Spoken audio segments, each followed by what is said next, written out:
Fox News reporting. Live free or die. Obamacare in New Hampshire. We keep hearing about the moral obligation to provide people with health insurance. She's a small business owner in Barrington, New Hampshire, who works in insurance claims adjustment. I've yet to hear anyone in the national media or anyone on the political arena discuss the moral obligation that you have to yourself, to your spouse, to your family members, and to society at large to basically take care of yourself. From 2008 to 2010, she served in the New Hampshire House as a Democratic representative. But this is one Democrat who wants nothing to do with Obamacare. We will opt out. We're being asked to pay for things that we simply don't need. Cheers. Cheers. Price has been with her partner for nearly 20 years, tying the knot in 2010. I'm married to someone of the same sex, but yet I'm being made now to purchase birth control coverage, and I'm being made to purchase pregnancy coverage. I'm 50, my partner's 57. I'm quite sure we don't need birth control. Then there are other items she can't remove from the shopping cart. We are very active people. I don't foresee really having any mental health issues. I have no substance abuse problems, nor does my spouse, nor does anyone in our family. But yet we are being literally forced to purchase or pay a penalty if we don't purchase this product. There's always that penalty to consider. For just as there are subsidies on one end of Obamacare, there are fines on the other. In 2014, it's $95 per adult, or 1% of your income, whichever is greater.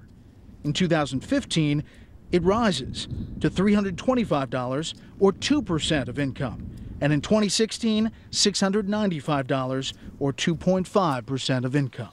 But for now, anyway, Susan Price says she's opting out. We're paying currently about $450 a month. Under the ACA, we would be asked to pay nearly $1,000. We have long-time relationships with our health care providers. They are willing to work with us, and we will basically pay cash from our health savings accounts. What does Price have to say about all those people she would help subsidize under the ACA? A lot of these people do have chronic problems. They've smoked for years. They are overweight. Perhaps they do have some substance abuse problems. What is the obligation to society to support someone who has made choices that will cost the rest of society more expense? I do think that people should have access to it, but if you want access to health care because of certain conditions, you need to pay for that. We don't need the government telling us every little corner of our lives, and I think a lot of people in New Hampshire feel this way. My name's Dr. Joe Hannon. February 11th, Concord. I'm retired from practicing as a podiatrist. The final decision to do so was done the day after the Affordable Care Act was passed. Appearing at an event held by Americans for Prosperity, an anti-Obamacare advocacy group, Dr. Hannon is on the verge of another momentous decision. After quitting medicine, he's contemplating a run for statewide office as a Republican because of Obamacare. This was not addressing patient care or even patient health. This was all about insurance reform and forcing people to follow one set of rules.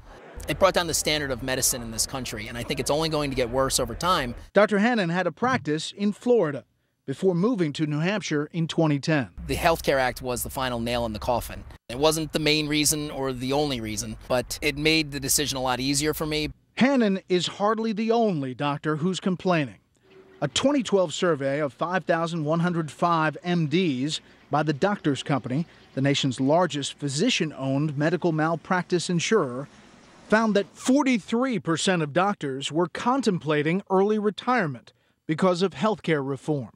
9 out of 10 were unwilling to recommend health care as a profession. And 60% believe that Obamacare will have a negative impact on overall patient care. I think that reflects doctors' frustrations. Dr. Richard Anderson is chairman and CEO of the Doctors Company. They're losing control of the practice of medicine, and the fundamental reason for that is the erosion of the doctor-patient relationship.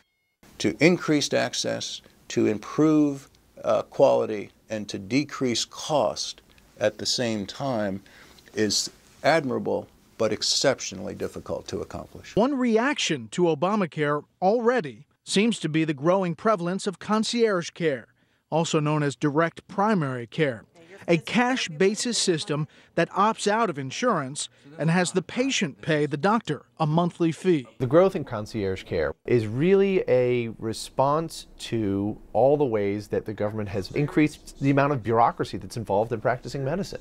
Michael Cannon is Director of Health Policy Studies at the libertarian Cato Institute. It's actually a healthy development that a lot of physicians are saying, no, we're not going to accept any insurance. We want our patients to pay out of pocket, because that reduces the price of a lot of services. The growth in concierge care is estimated nationwide at 25% per year, especially in prosperous communities. Straighten it out. Relax. Dr. Lori Montague is experimenting with this model in Claremont, New Hampshire, one of the poorer towns in the state. We first spoke with her in March. $50 per individual or $150 per family gets them the entirety of their health care in a primary care setting without any additional need of outside insurance for their primary care need. Pay for it, and away we go again. I have patients that have chosen to go and sign up under direct primary care far more than they choose to go sign up for the Affordable Care Act and seek services elsewhere. Obamacare is trying to utilize the system that's currently there that we know doesn't work. It has failed. It is becoming unaffordable. So what people are doing is they're opting out. Ed Heiselmeyer is a senior research fellow at the Conservative Heritage Foundation. This is just happening real time with cash. Right, that's right. What this woman is offering is you can have a primary care doc on call, yours, who will see you for 30 minutes because the doc is busy being a doctor, not filling out paperwork. Now, that's a pretty attractive proposition. The body is working to... Direct primary care is a way for families to gain access to a primary care doc for a very small amount per month. But for a lot of Dr. Montague's patients, even the small amount is apparently too much. She had hoped that Obamacare would provide some insurance coverage for her type of practice, but it didn't work out that way. A third to half of our revenue is going to billing and chasing down payment. So unless we eliminate that, there's no sustaining it. As it worked out, it wasn't sustainable. Dr. Montague had to close up shop in early June. The shuttering of her practice brings us back to the larger question, which 4 years since the passage of the healthcare reform still has no clear answer. What will the practice of medicine become under Obamacare? As more doctors leave traditional practicing for either retirement or other work fields, that's going to definitely affect how many doctors are available for everyone else who's left with all of these affordable but can't find your doctor plans. You hear about a doctor shortage, and as the baby boomers get older and older, that's only going to be a worse problem. Paying for healthcare insurance has long been a major part of a business budget. Healthcare is the second most expensive expense that the company has outside of payroll. Mark Lane started Co-Ed Sportswear of Newfields, New Hampshire in 1990. We're a full package organization. And through the years, Lane has built it into a thriving business. We'll create our own artwork.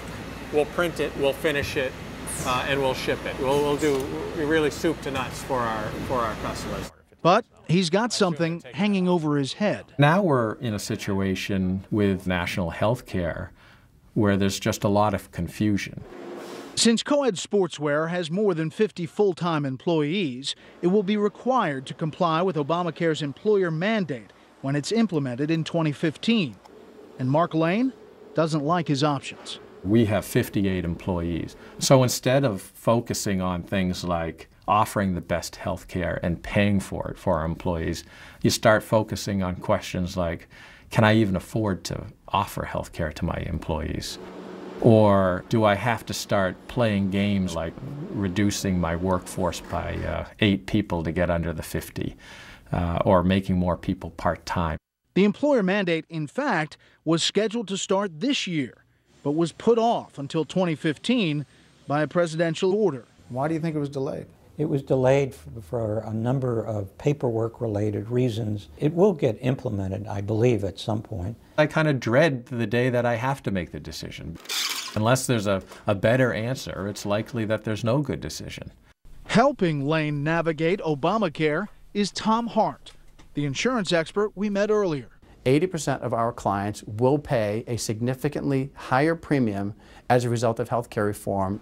I take care of 250 employers across New England, and all of our employers are talking about reducing hours, reducing the contributions to the health insurance plan, increasing deductibles, increasing co-pays. They are faced with insurmountable challenges and all bad choices.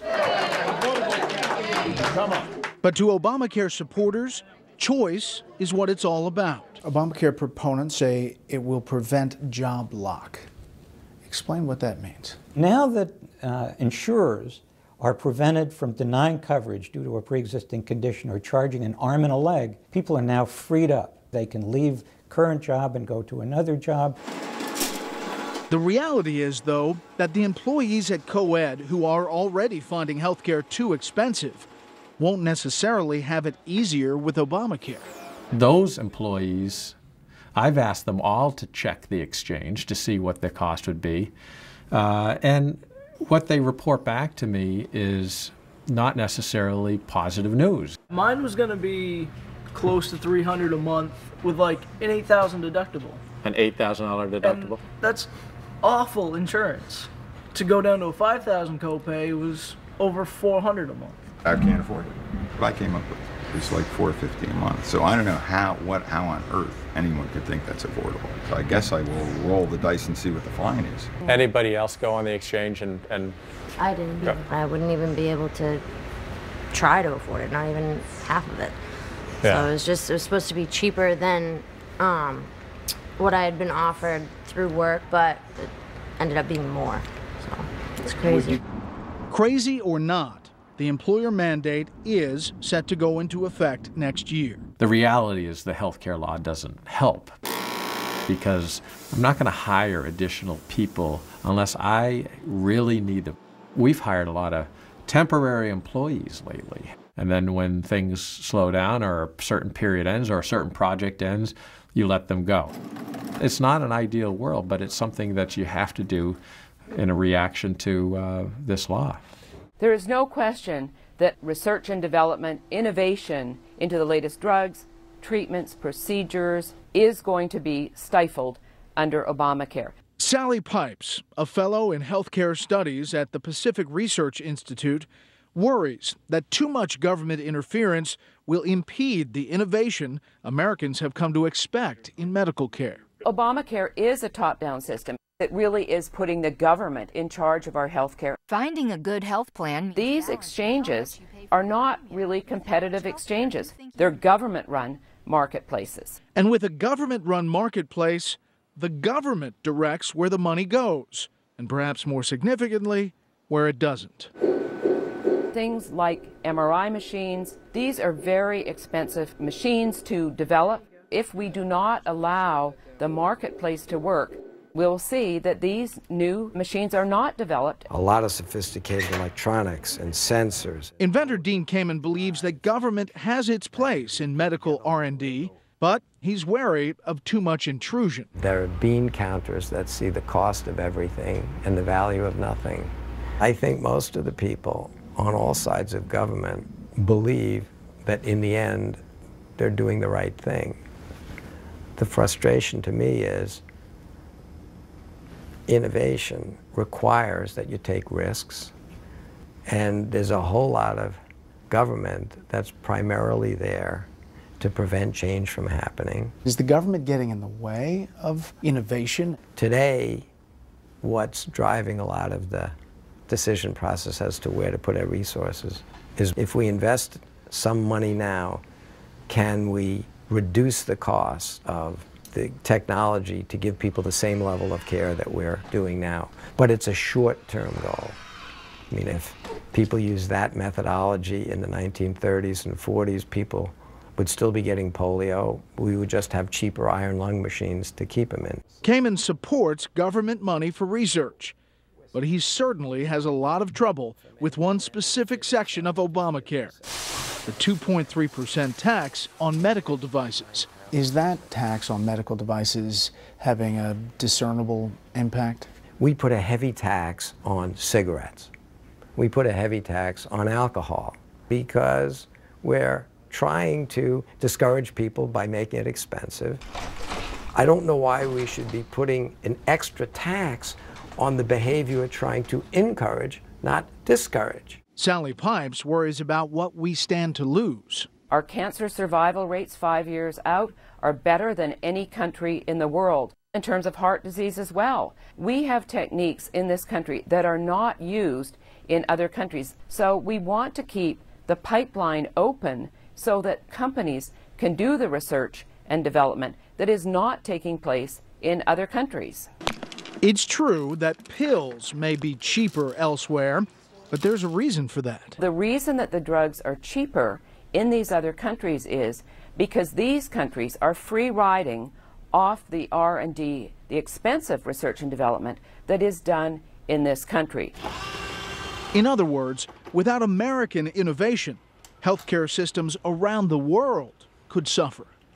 To many, in the long run, the highest cost of all is the stifling of innovation.